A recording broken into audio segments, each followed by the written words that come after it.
It was a bright Monday morning when 8-year-old Emma walked into her classroom, carrying her favorite lunchbox, a yellow one with tiny blue stars.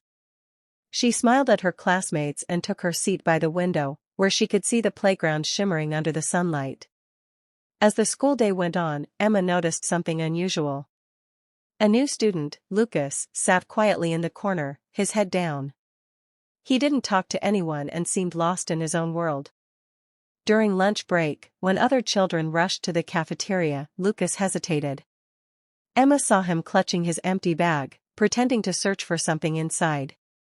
She realized he had no lunch. Without a second thought, Emma opened her lunchbox. Inside were a peanut butter and jelly sandwich, an apple, and a small bag of crackers.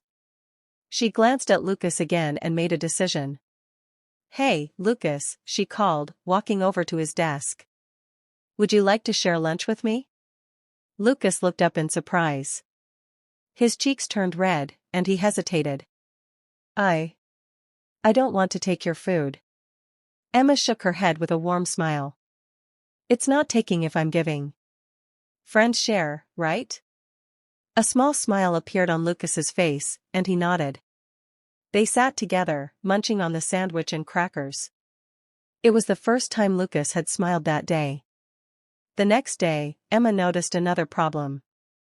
A group of boys was teasing their classmate, Liam, calling him names and laughing at his old shoes. Liam looked down, his eyes shimmering with tears. Other children watched, some giggling nervously, others simply turning away. But Emma couldn't stay silent. She quickly walked up to the boys, crossing her arms. "That's not nice," she said firmly. "How would you feel if someone made fun of you?" The boys blinked at her, caught off guard. One of them muttered, "We were just joking." "Well, Liam doesn't look like he's laughing," Emma pointed out. She turned to Liam. "Come sit with me," she said, holding out her hand. Liam hesitated for a moment before taking her hand. As they walked away, the bullies looked down at their feet, realizing their mistake.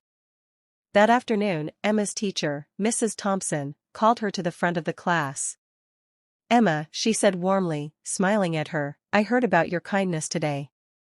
You reminded us all that small acts make a big difference." Emma beamed but simply shrugged. "I just did what was right."